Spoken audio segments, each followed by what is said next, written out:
Rafe Wadley. I play guitar in Assertion. Hi, I'm Justin Tominga, lyricist, guitarist, and vocalist in Assertion. Hello, I am William Goldsmith, and I am the drummer for the band Assertion. Hey, I'm Brian Gorder. I'm the bass plucker for Assertion.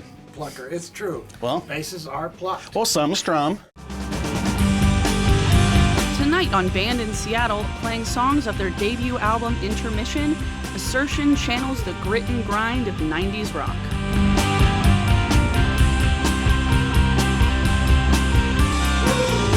Welcome to Band in Seattle.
I learned how to play drums when you go back, if you backtrack. So I listened to Sunny Day Real Estate Diary on repeat, trying to learn that crazy monster's fills. He's playing like he's in a punk rock band, and then there's all this beautiful melody and like really cool, like not heavy riffs. I learned how to play by listening to him. When we met, it was, you know, stupid Facebook works. Like they're always telling you who you should be friends with.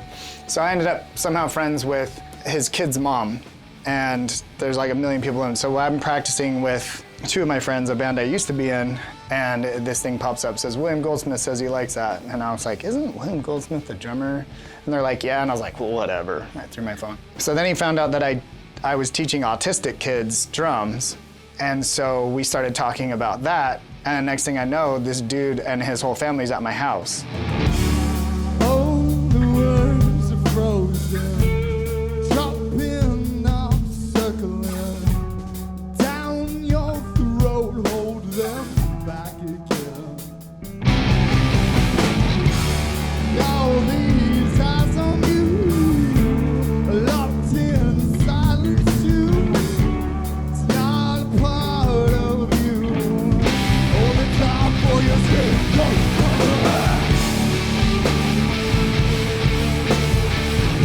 And then he saw the pig snout thing, and he was like, I want to do this.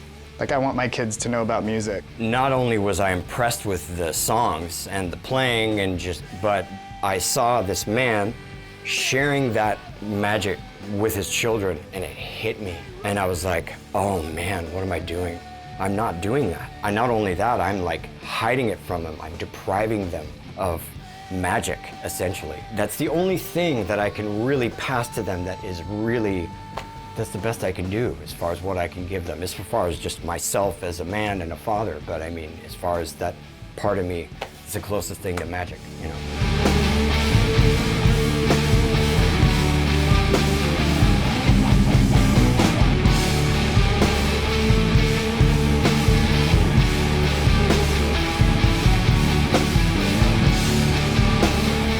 We started hanging out and talking, and initially my idea was, I was like, well, maybe they'll let me join. Maybe they'll let me join. So I was like, hey, wouldn't it be kind of cool, like, I'll back up like Dahlia or Lucian if he's playing drums, you know, and just like second drums on songs, and I'll just help push him, you know, to the next level. And Justin was like, oh, that'd be cool. And he asked Dahlia, and Dahlia's like, what's his last name? He's like, what? She's like, it's a family band. I was fired before I even got a chance to try out. But she was nice enough, though, to let me come over, and I sat in with them and got to play, and that was the first time I had played in 9 years, except for one other time.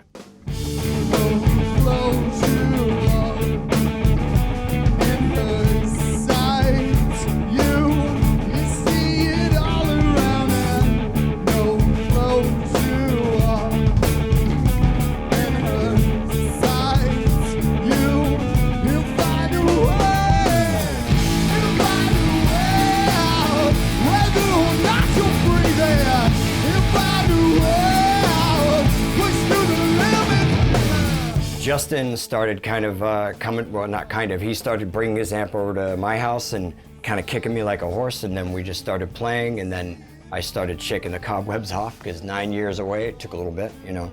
Dude didn't even listen to music. Like, he just started even, like, listening to music too. Like, and I completely understand the stuff that he went through with music is enough to give you, like, he calls it musical PTSD, and it's fair. Unfortunately, he had kids around the same time, and they're his world. Like, he's a really good dad. And nobody heard from me for, around 8, 9 years. And but I became a father, started putting all of my energy into that.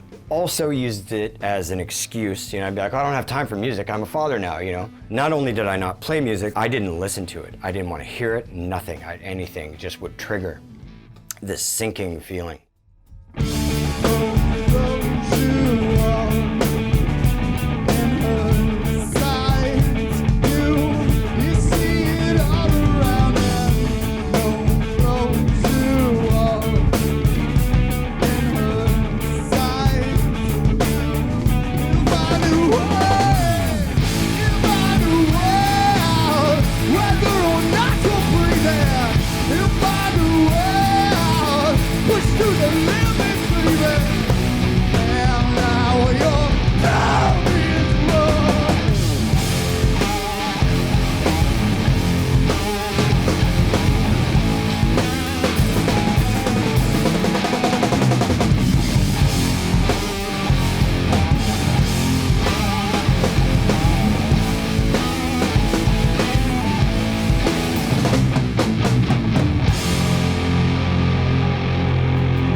When we return, discover more about Assertion.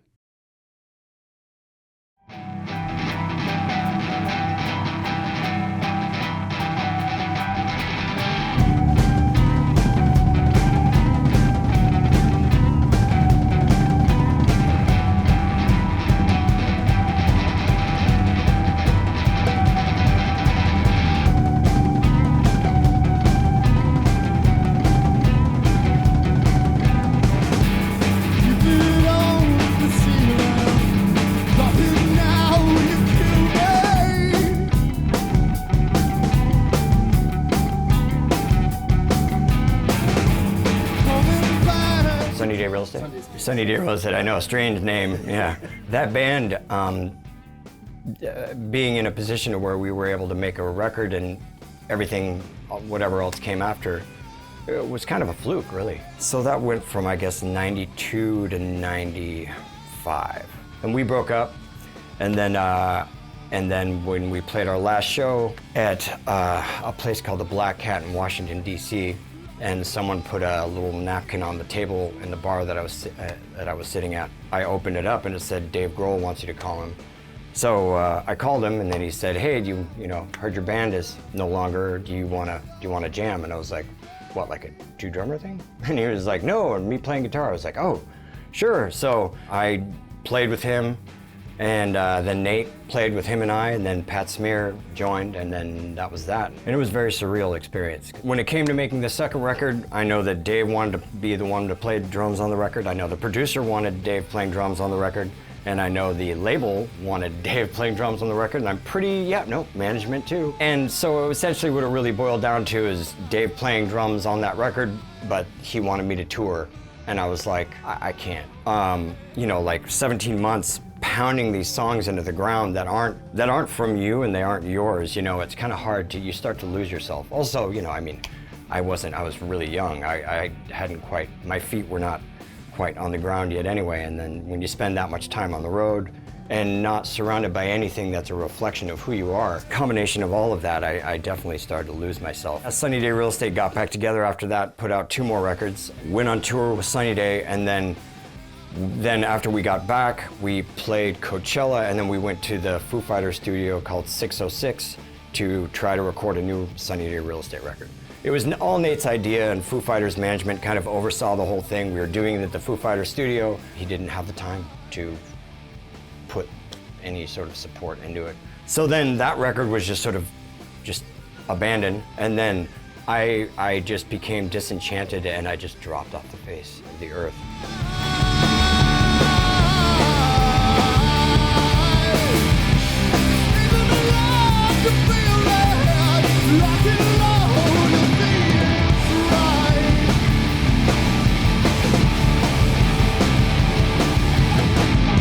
I learned how to play drums by listening to that dude. That's the weirdest part about the whole thing, is it does all this full circle thing. Breathing, locked out, waiting for it to turn around. Breathing, locked out, telling out how to feel. Coming down now my whole life, living off just to see it now. Coming down now my whole life, through the stars I can see it clear. Never see your own life, never see your way. For your own life, no one has it. Breathe in, locked out, situations the same again. Brian and I have played in bands together for like 10 years or something now. Every other show we were playing with Justin's band. Just every other show, and we just became band friends, right? Same personalities, same twisted sense of humor, no egos. We just, had a great time together. And a good friend of Justin's, very good friend of his, they formed a band because he was diagnosed with pancreatic cancer. And so Justin's like, you're playing with us. Let's take your mind off of this stuff. And they played in the band for a while. Eventually he passed away. And, he wouldn't have wanted to break up the band, and so Justin said, I know a guy. And he called me and said, hey, you want to fill his shoes? And I was like, I don't know, man, that's kind of heavy. He's like, no, the old tale of he would have wanted us to keep going, and he would have wanted someone like you to do it. Breathe in, locked out, situations the same again. Stay in, stay out, no one ever does enough for me. Breathe out, locked in, tell me again how to get you wrong. Did you really not hear? All that feels before the bell from love. Facing all your own lies, you can get your way. William showed up, and we really kind of clicked together, and eventually they both started playing together and said, well, let's get Brian up here to, we need some low end. We just started writing songs on the spot. All 3 of us started playing together, and there's no writing process, and I'm not being dramatic. We just all of a sudden, we'll jam for 3 minutes and like, was that a song?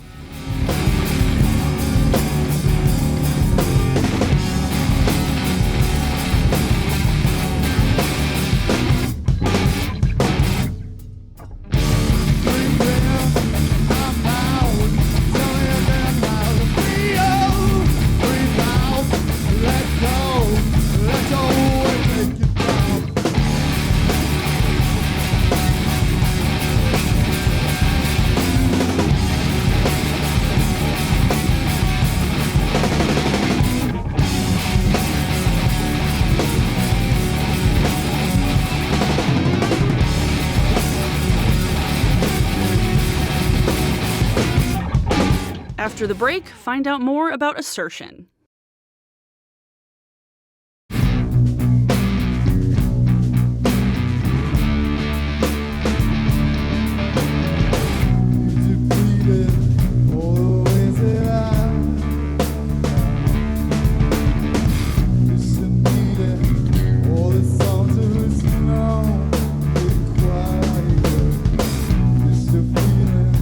Going back all the way to the wire.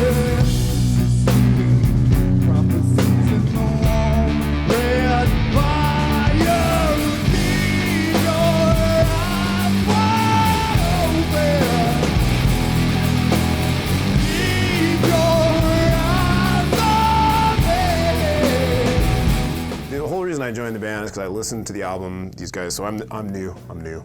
These three recorded an awesome album, Intermission, and I listened to it because I knew Justin, and I was like, dude, you are doing there's a lot of layers there. You're gonna need another guy, you know? Tell me when to show up. Kind of half joking, but half being like, come on, man. Probably a year, maybe like 6 or 7 months later that he literally sent me a text and dude, we're at rehearsal, where are you? So I think it's eventually dawned on him that a lot of this beautiful recording that he had created was kind of hard to pull off as a trio. And so my gig is, I think at this stage, primarily just to try to recreate some of the layers and textures that he recorded. He tastefully adds what needs to be added.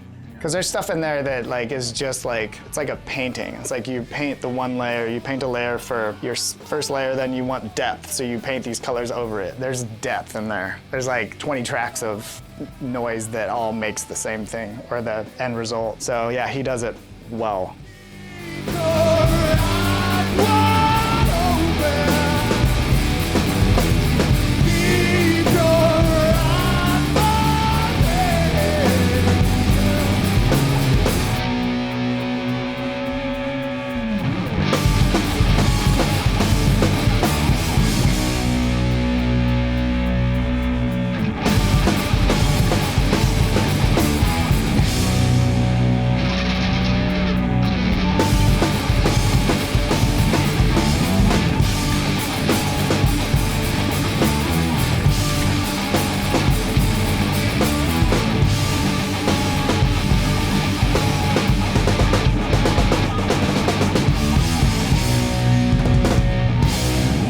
One thing to throw albums out there, I want to get out and play for people. I want them to see that connection, because you can see it on stage. That's one thing everybody tells me.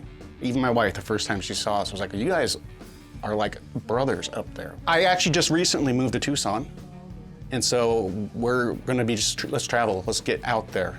Let's show everybody what we got. It's a unique music. There's nothing out there like it. It doesn't sound like emo, it doesn't sound like radio rock. It's completely different, and I think people will like it once we get it out there. I really do.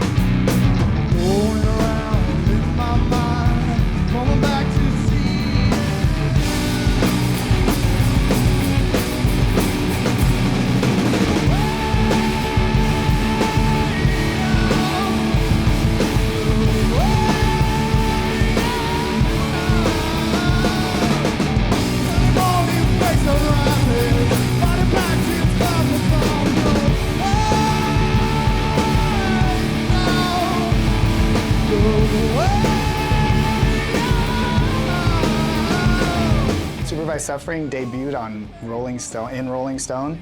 That was a nightmare. I didn't want to talk to anybody for like a week. It freaked me out because it's like, that song is so real and so emotional and so hard for me to get through. So when it was in Rolling Stone, to me it's like, here's my diary, but I'm also naked in Times Square. Down now, my baby girl, I'm here. Wipe the tears from your beautiful big brown eyes. No one's gonna keep you away from me. I don't really buy into the rock star, I can't say nonsense because so many people do, but for me it's nonsense. I don't buy into the like fame and fortune, and I don't care. If it stays as genuine as it is, that's what I want. If I can make a living and take care of my kids and pay my bills, I'm good. I don't ever really have expectations as far as like, we're gonna, explode or whatever. I just don't know. But what I do want is to just keep creating music, making records. Ultimately, it's for my kids. It's ultimately for them. It's ultimately for them to be able to like listen to, when I'm gone, they'll be able to listen to it. you know, and hear me.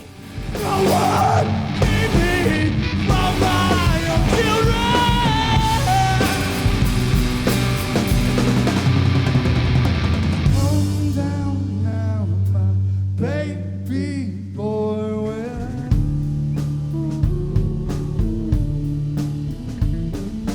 Wipe the tears from your beautiful big brown. 'Cause no one's gonna take you away from me. Thanks for watching. To find out more about our bands, go to bandinseattle.com.